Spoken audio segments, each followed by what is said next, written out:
Welcome to the Work Positive Podcast with your host, executive coach, and culture architect, Dr. Joey Faucette. Discover strategies and tactics that work positive as Dr. Joey talks with industry leaders who create a positive work culture that attracts top talent and reduces team turnover.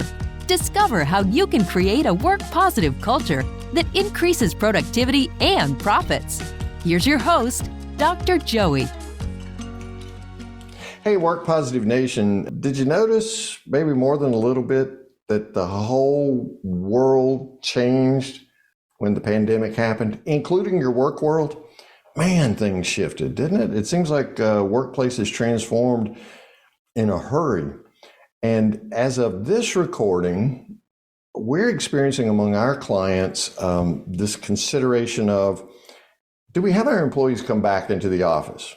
If we do, how many days a week? If we do, then who comes back which days? Or do we just say everybody's coming back every day? How do we make these decisions? And some of the pushback we're seeing that's, shall we say, withdrawing trust from the emotional bank in some companies is that human capital and human resource people are not being consulted, and yet they're the ones who have to say, here's the new policy, and interpret that for people. So to say that the pandemic has caused a lot of questions we never had before and has really caused the workplace to transform would be a gross understatement. So let's live into this reality and let's seize this reality and see how we can continue to create positive workplaces, positive work cultures in the midst of all this. My guest today is the expert in helping you understand the workplace transformed because of the global pandemic. In fact, that's the book she wrote, The Workplace Transformed: 7 Crucial Lessons from the Global Pandemic. She's got an amazing mission, and it's to help employees and employers work together to create great, thriving, and healthy workplaces. It would take the entire 30-minute podcast to read you all of the awards and accolades that she has. She's an attorney by trade. She loves workplaces and helping people create these thriving workplaces. So help me welcome Work Positive Nation, Angela Reddock-Wright. Angela, welcome to the Work Positive Podcast. I'm ecstatic about having you on. Thank you so much, Dr. Faucette. It is my absolute pleasure. And as I was getting to know you a little bit pre-podcast video and audio taping, I just felt like I met a new compadre, someone who shares the same passion and love and commitment to creating great workplaces that I do. So I'm just so honored and privileged to share this time with you. Oh, thank you, Angela. That means a lot to me. And the struggle is real, and it takes all of us, right? So, yes, for sure. Thanks for being one. Preachers of the gospel everywhere. The workplace gospel everywhere. That's right. Evangelists. We're workplace evangelists. Oh, I like that. Now, that'll work for sure. I've been looking for a little tagline. I may have to use that one. That'll work. That'll work. Well, Angela, the book that you've written, The Workplace Transformed, the 7 Crucial Lessons. I mean, geez, work just changed almost overnight. I have people quote to me, March 20th, 2020 is when everything happened. It's almost like you're remembering like our birthday. We'll never forget that day, right? Exactly. Yeah, exactly. And so, man, things have changed. But as I was saying in the intro there, we're trying to figure out what life's like now.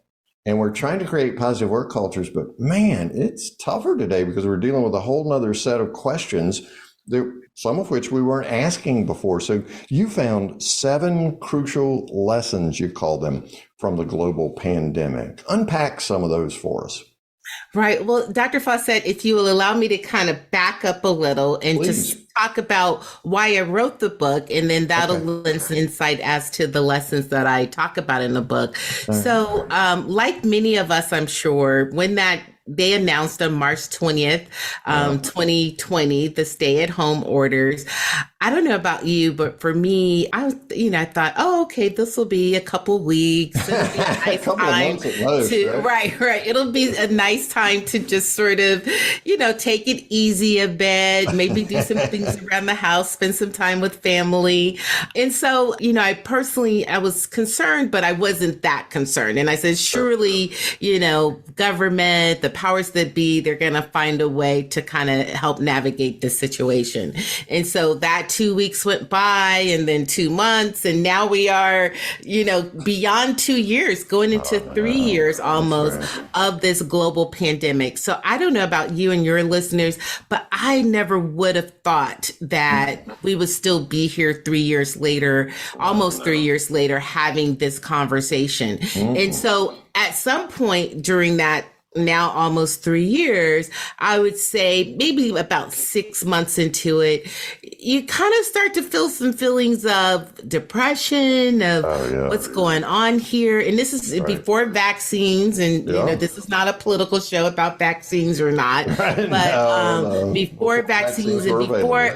Exactly. And before a clear path to being able to manage this, you really start to think about life and what it means. We're seeing people around us either getting very sick and unfortunately some passing. And it really forces you to contend with, what is this all about? What is life about? What's my purpose? And so I started to have that conversation with myself, and being someone who cares a lot about the workplace like you do, that conversation I was having with myself sort of naturally transcended, and it caused me to think about what this impact has been and will continue to be for the workplace. And it is out of that, self-reflection, both personally and professionally, that this book was born. And I said to myself, Angela, you not only need to take a personal pause and breath to reflect and think about this time, but we need to do that collectively as a workplace. And so I went on Google, went on Amazon to see if anybody was already starting to write about this subject and to talk about it. And while we, of course, our news channels were flooded with conversations about COVID, but I didn't see yet where anyone had stopped to write something or start a podcast on what this time meant at, when they think of it and what it means now. So I said, you know what, Angela, you've got to write this book. You have to be a part of helping establish this moment in history when the workplace has changed so much. It will never be the same again, in my opinion. And you have to be a part of helping document this so that we don't forget. In fact, the book leads with a quote from one of my favorite authors and people and poets, Maya Angelou.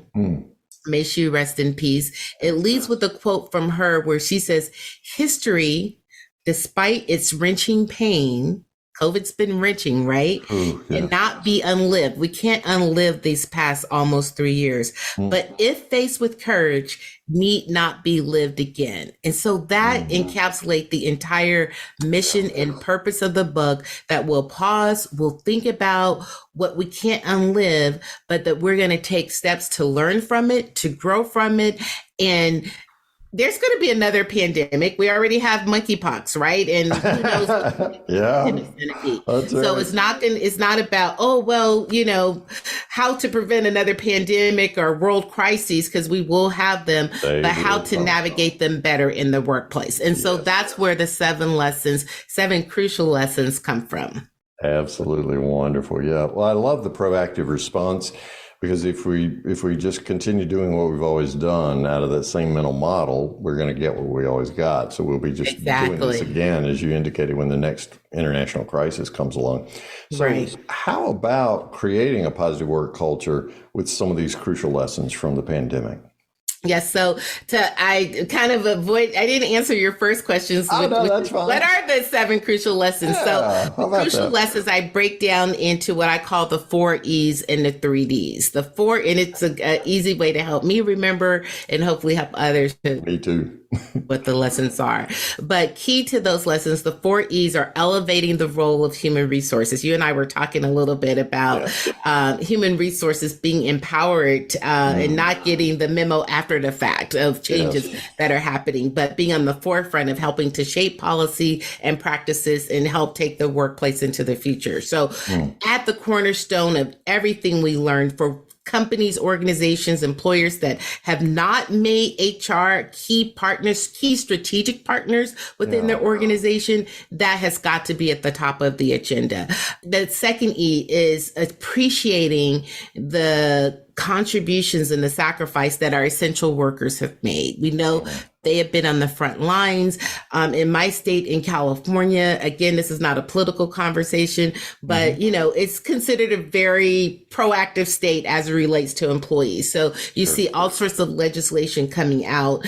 Just this week, for example, the governor passed the bill around fast food workers and increasing the minimum wage and health and safety conditions for fast food workers. And just before then, a similar bill came out related to healthcare workers. So work environments that have essential workers, making sure that they show they're appreciated, taking steps to make sure that when the next crises come, that life is a little bit better for those folks. The third E is employee activism. We have seen, even before the pandemic, we saw a rise of employee activism. And by that, I mean, even in non-unionized environments, employees coming together and holding their employers accountable to their mission and their values and to the things that are important, that the company says is important to it, and the things that are important to employees. Employees are basically saying, we can't live and exist in a world where we see all these things happening around us and continue to work for places, one, that don't acknowledge it, and two, don't take steps to be a part of helping to be a positive change in some of these instances. And then the final fourth E is around employee engagement. Critical to this time, we have learned, especially being in a remote work environment where we're not all seeing each other every day. A manager can't hover over your shoulders and like, what are you doing? And micromanage your time. So how do we empower managers and supervisors and leaders and employees themselves to still be successful in this remote work environment, or even if they're being brought back to work, which we're seeing, so I think the verdict is still out as to how long this remote work culture will last, or in what form it will continue to last. But even as employees come back to work, employers have to be sensitive to the fact that many employees, if not all, have gone through substantial changes during this time, whether it's personally with their families. People are still dealing with the emotional fallout from having gone through this time. So employers have to be sensitive to that and can't just, create a culture, get back to work. It's all about work and that's all we care about. They have to look at the broader picture. So those are some of some of the lessons. And then there are the 3 Ds as well. Right. Yeah. Well, some of them are responding with exactly what you're saying. You can't come to work. We do work with an international company, and that's exactly what we were getting 911 calls around this week for coaching. What they're saying this. How do we do this?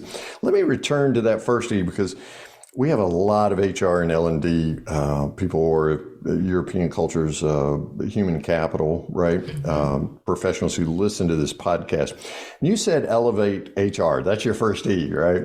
So I want to camp out there for just a second, because it seems like HR has been a support role for so long.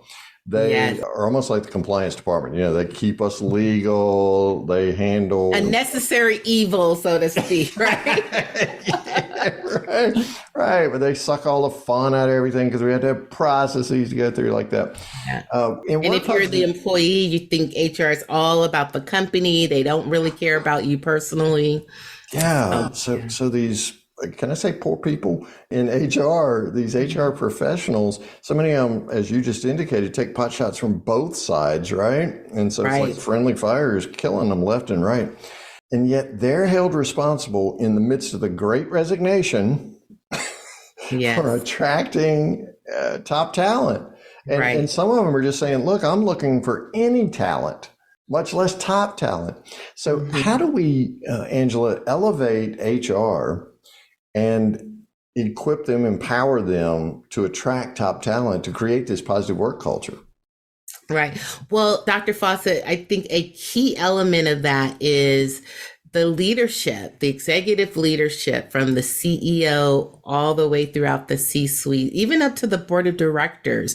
You know, we see with corporate boards now, they are adding people to their board who focus on strategic employee relations and risk management, et cetera. So even at the board of directors level, they just have to make a simple decision that our people are our most important asset. And if that is the case, not our bottom line, not our profits, not, you know, all of the other things that, you know, may have traditionally been associated with a successful company or organization, but our people are our most critical asset. And when companies and organizations get that, they will say, okay, who will help us to show that to our employees, that they are our most important asset and our most important investment. And when they make that decision, they will naturally turn to HR and start to make decisions to elevate HR in name, you know, always having someone in the C-suite that oversees the HR organization. No offense to chief financial officers and chief operating officers and chief this, but a person who is trained and understands human relations, human capital, and what it takes to create a successful organization from a people perspective. So starting with titles, starting with roles, direct line of communication to the CEO, giving that person a voice with the board of directors, right? And I think when we see those changes and then empower them to put in place strategies, strategic initiatives that empower people throughout the organization, that includes training, that includes looking at the things that are important to employees beyond pay and benefits. Most studies today show, yes, of course, we all care about our pay and benefits because that's why we work, right? But we care about so much more these days. So empowering that person and that team at the top to really cause those types of initiatives to be infiltrated throughout the organization, I think is key.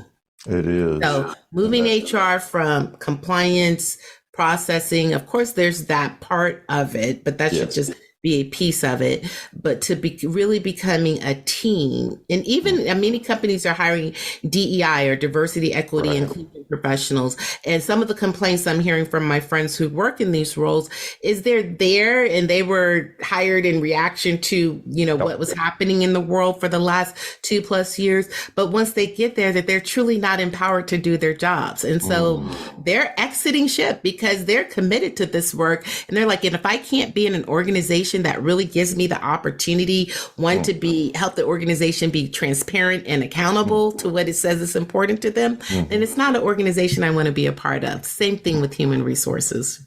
Oh, yeah, it's almost like we're checking a box. We need somebody in DEI, so let's just hire somebody to check that box, and then they sideline them, or they don't have any direct impact on the culture.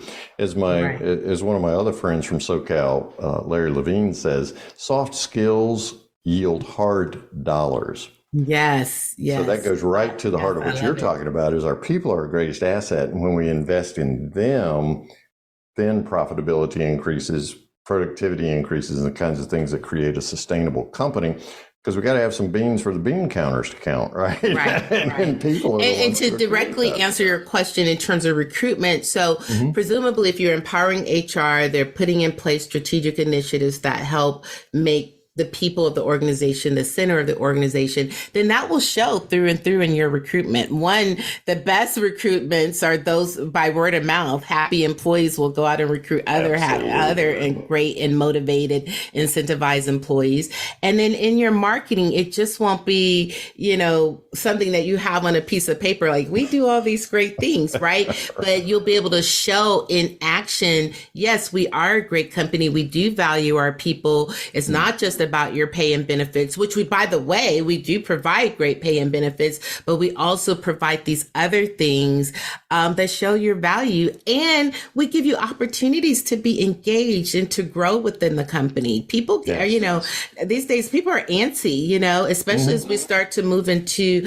our millennial and Generation Z and, you know, other younger generations, you know, they're not motivated by the same things as baby boomers, and even my generation, Generation X, they're motivated by a greater purpose, a greater vision. And that's starting to carry over into the other generations. We're like, wait a minute, we agree. We should have been, much more on the forefront of, seeking this type of support within our organizations before we had to learn it from the younger millennial Generation Z generation. So. Oh, absolutely. Well, they looked at my generation, the boomer generation, and said, things didn't turn out so well for you guys. Your divorce rate's way up. You don't have fun at work. What's your career path?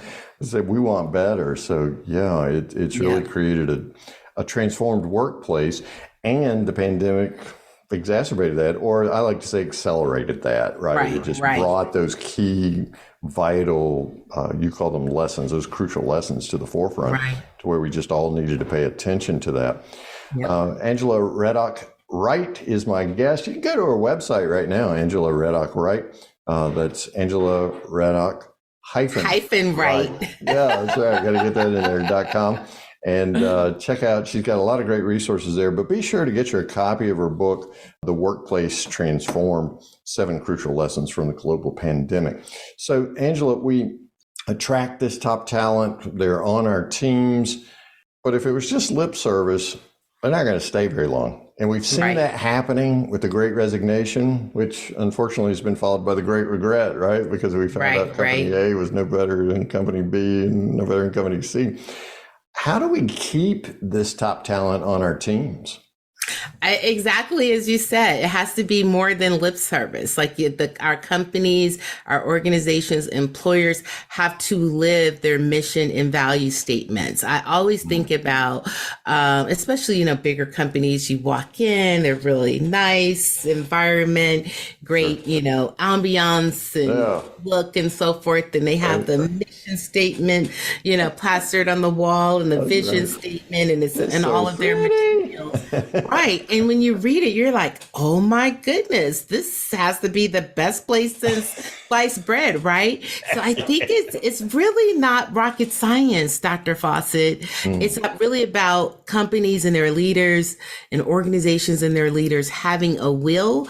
And if they have the will to create great environments, if it's a part of their DNA and they're absolutely committed to it, committed to people over profits, then the profits will naturally come. Yes. Then it's as simple as living your mission and value statement and doing it in everything from how you conduct meetings to how you engage your customers to how you do feedback and performance sessions, just like ensuring that is done throughout the culture of the organization. And that's where I go to a great HR leader, a great HR team can be a critical part of ensuring that it's ingrained throughout. So I think when a company, an organization, leaders put their money where their mouth is, they live their mission and value statements, they preach it all the time, they hold their leaders accountable to producing results against those mission and value statements,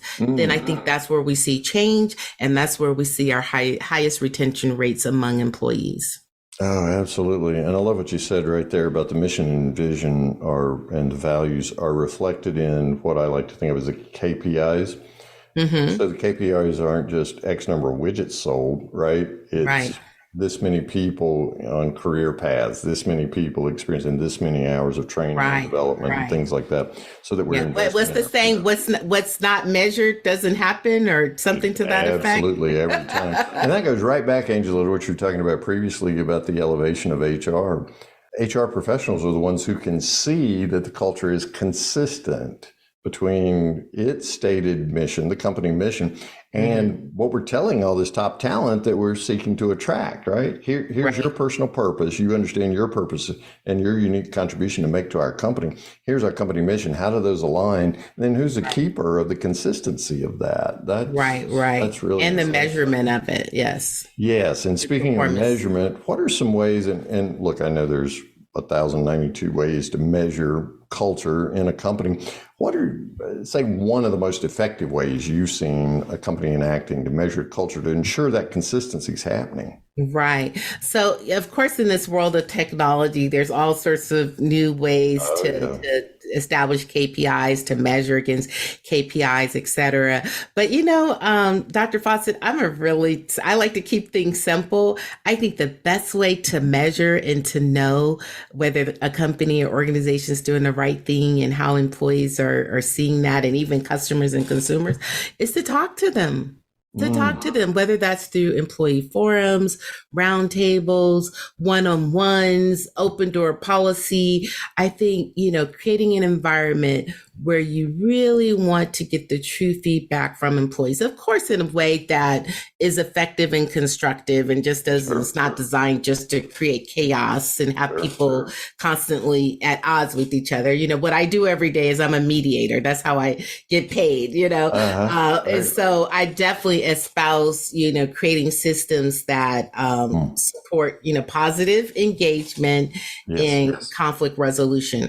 But at the same time, creating environments where employees know that they can speak up, they can share concerns without fear of retaliation, without fear that they are somehow ending their opportunities or inhibiting their opportunities to move up within the company, or that they're going to become the scarlet letter of the organization.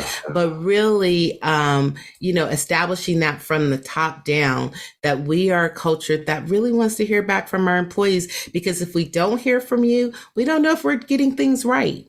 And so I think it's as simple. Of course, we need the KPIs. Of course, we need to build these measures into the reviews, the performance reviews of our leaders. But in the end, we also need to make sure we don't take away that basic element of talking to our employees, or listening, really, because the real element of talking is listening, and listening with an intent to understand and to receive that feedback, which can be helpful to growing an organization. Well, so well said, Angela. I refer to that as moving from the ego economy to the we economy.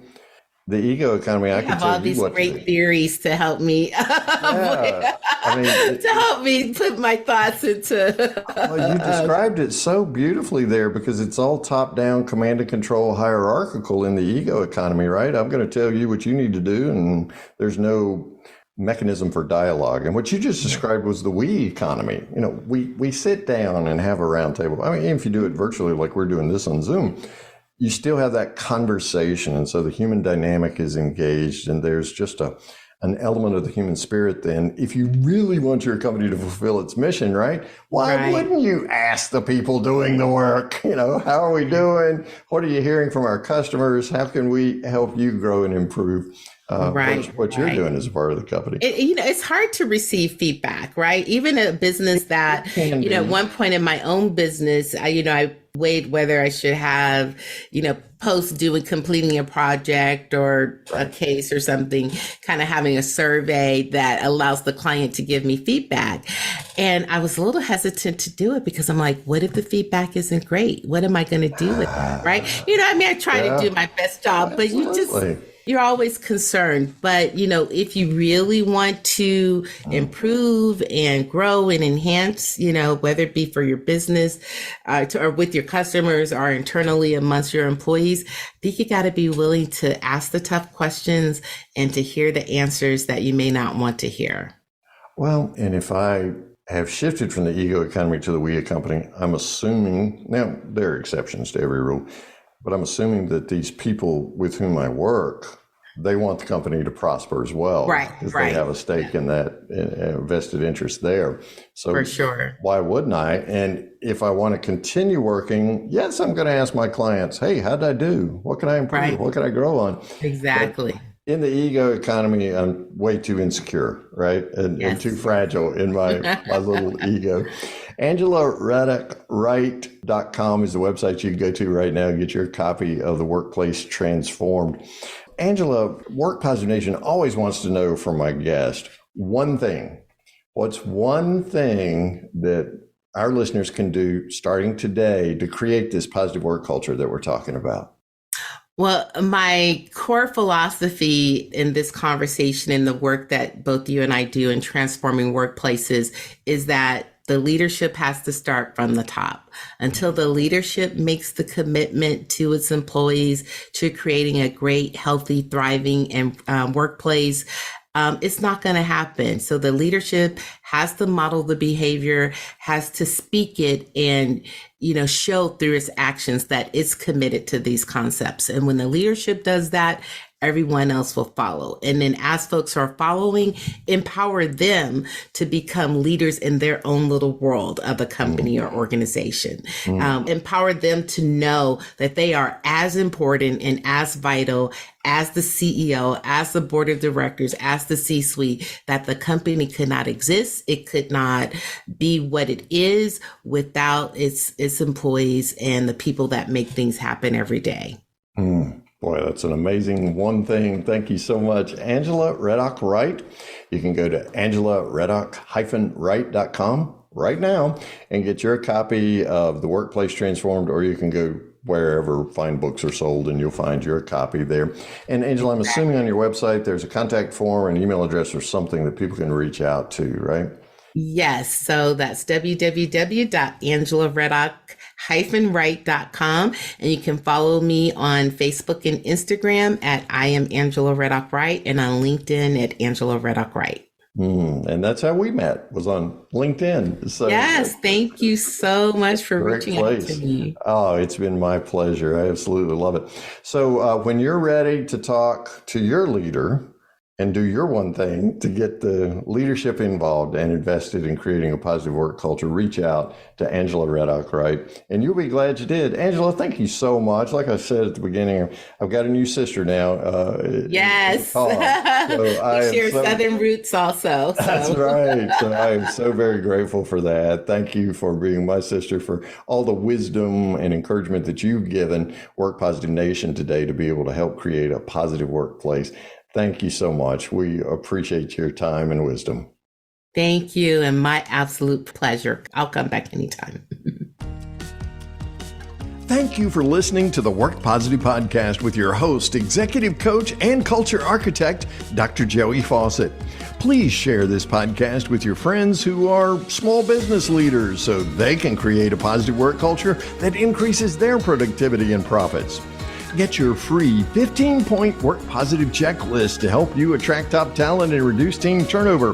Download this checklist at workpositive.today/checklist. Remember, it pays to work positive.